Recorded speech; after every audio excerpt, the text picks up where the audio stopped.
I hope that you are joining us for this International Day of Yoga celebration. And we are celebrating here in Houston, Texas, in the USA. My name is Sharon Kapp, and I am an Ayurvedic doctor here. And we also have yoga, all the Vedic sciences, Jyotish, Vastu over here in the USA. And I would love to share with you a little bit of how we do this and what we do over here. So, as we celebrate this amazing day, many of you know about yoga being this very ancient science that is thousands of years old and originated in India. And all of us practice yoga on different levels, but yoga is not just about the movement of the body, it is also about the movement of the particles of chemistry that make a human being. This is why it's very important to understand how yoga really works. It's not just about flexibility of the body or about putting yourself into a pose or doing 108 sun salutations. All of these have been corrupted greatly as our science has been taken overseas to other countries. And we are one of the few studios here in Houston, Texas, in the USA, where we are returning to the Shastras, where we're returning to the Vedic scripture, and we're practicing traditional yoga over here. So we don't do any hot yoga or anything like that. We just follow the Sthira Sukham Asanam, the strength and the ease in the pose, the yamas and the niyamas, ahimsa, non-violence first to yourself. So, what does nonviolence mean? It's one of the hallmarks of our Indian culture. Nonviolence can be in many ways judging ourselves, wearing clothes that are uncomfortable, putting our bodies into situations that are uncomfortable. So, today I'd like to remind you that whatever you do in yoga asana, it's about finding this pause in your practice to experience what is going on, finding this time to breathe in properly so that you can create the kind of elements that you want in your body, and pausing to allow the whole thing to assimilate in the body. So this is why we practice Thira, Sukham, Asanam, strength and ease in the pose. If you're suffering, if you're not breathing, there is no yoga asana, because yoga is about this union, this yuga, this ayus, life that comes into your body as you breathe and as you move your body. So you move this prana all over the body. So what a lot of us don't understand is that yoga is about not just the movements, but also about where the pressure is put on the body. In India, we call this marmani or marma, the vital energy point. So when you do certain yoga poses, it's vitally important for you to distribute your body weight properly. And we start this by learning how to stand correctly. And this is called Pada Bandha. The whole of yoga is following the zodiac system. So we have the Purusha of the cosmos. And we have the months of the year that are represented in the bodies, like Aries is the head, Taurus is the mouth, Gemini is the arms. And so when we do yoga asana and we're using our arms, we have to make sure we don't hyperextend at the elbows, because when we hyperextend at the elbows, then we are debilitating our mercury in the body. That means our buddha, our intelligence that mercury represents, decreases in the body, and then the nervous system that is transmitting all of this messages to the brain is disturbed and distorted. So I would love to advise you, from my perspective, do not hyperextend any of your joints, especially the arms when you are doing yoga asana. Always keep a small micro bend in the arm when you're practicing.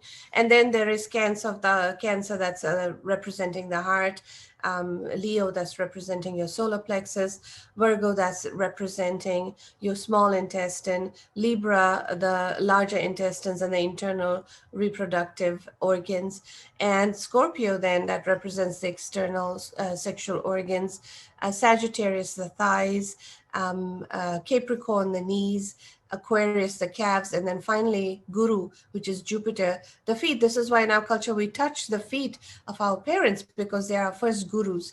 So when we're doing yoga asana, the first thing that you're doing is you're touching your feet to the earth, and the earth, the mother earth, is supporting us.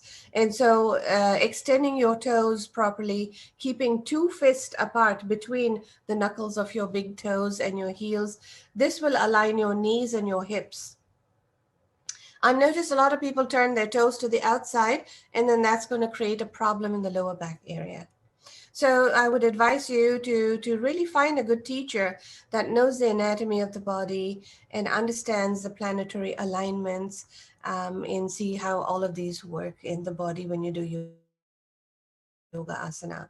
I would love to touch about one of the primary important structures of our practice, and that is pranayama, breathing in. So when we started this practice in India, we usually practiced within the family, or we had a guru of the family, and we practice with the guru. But right now what has happened is they have taken our beautiful cultural expression of yoga, and it is practiced incorrectly as entertainment, as exercise, and they have lost the spiritual aspect of really what is happening in the body biologically or chemically or physically as we breathe, as we move.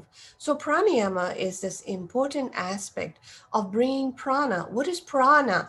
A lot of people don't know what prana is. So we must understand a little bit about that. The body is made of 5 doshas. We call doshas, these elements that come together. It's a formula. Like, you know, the formula for water is H2O. It's hydrogen, 2 bonds, and oxygen, 1 bond, right? But when they come together, then they get transformed by the heat, and then they become water and earth, right? So we have the 5 elements: ether, which is represented by your thumb, air by your index finger, fire by your middle finger, water by your ring finger, and then we have earth as the little finger. So this is why we practice this by spreading the fingers and the toes. But this is also representing the 5 pancha mahabhutas that are coming in on your breath.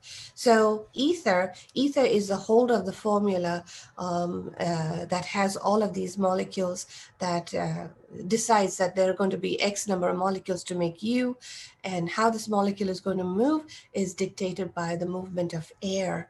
So you can see that air and ether, very important when we're breathing in.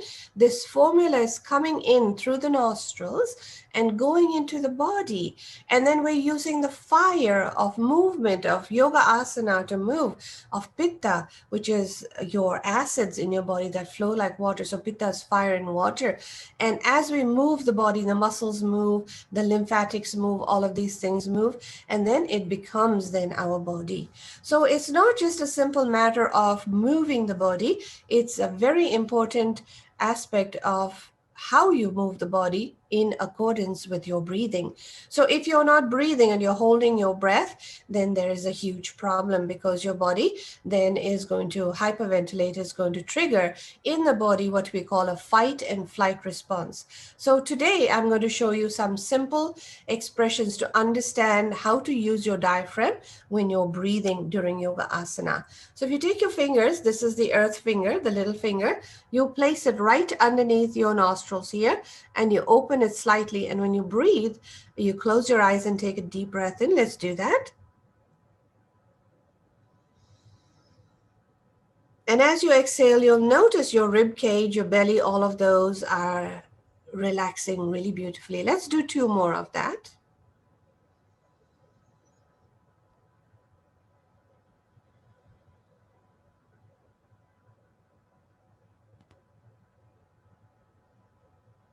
And as you do this pranayama, you will notice that your rib cage drops, your diaphragm drops, and then you go into rest and digest. Now I'll show you another one. So we have the little finger here.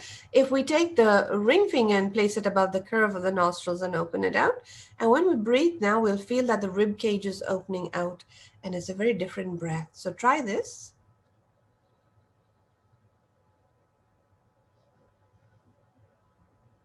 And you'll notice the rib cage now is opening. And if you want to try one more, you take the middle finger and place it above it and remove that. And now when you breathe, take a deep breath in. you'll notice this breath is traveling to the back of your head and neck. This is your fight and flight breath. And this is the breath we want to stop. So we always must be aware of our attention resting over here on the earth part of the body so that the diaphragm expands properly when we're doing it. And we're breathing. When we're breathing, we're not making a sound from the throat over here. We're actually making the sound from the back of the nostrils. So you take your breath all the way as if you were, you know how when you fog your glasses, you go, you do the same thing, but to the palate. And you try that, inhaling in and exhaling. It's in the palate. And when you do that, an amazing thing happens. This prana, all these molecules, they come in and they make nitric oxide in your body. Now, what is nitric oxide? Nitric oxide is one of these amazing chemical formulas that expands your arteries, that relaxes your heart, that repairs your liver, and that brings you regeneration in the body.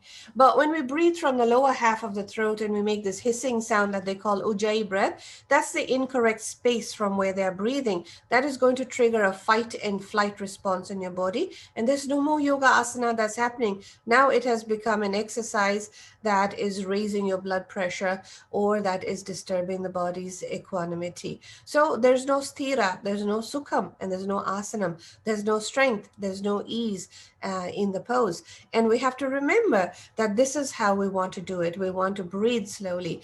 We want to inhale completely in the right aspect of your breath. Another very important thing to remember is that sun salutations. A lot of people have these great gurus that tell them that you must do 108 sun salutations, and you can do sun salutations later in the evening. I must say that this is incorrect.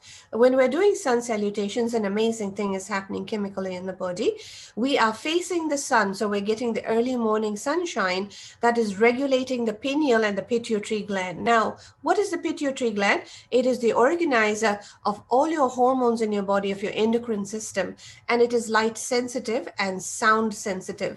So if we want to balance all our hormones, then when we do Surya Namaskar, we have to say the names. Om Mitraye Namaha, take the hands up.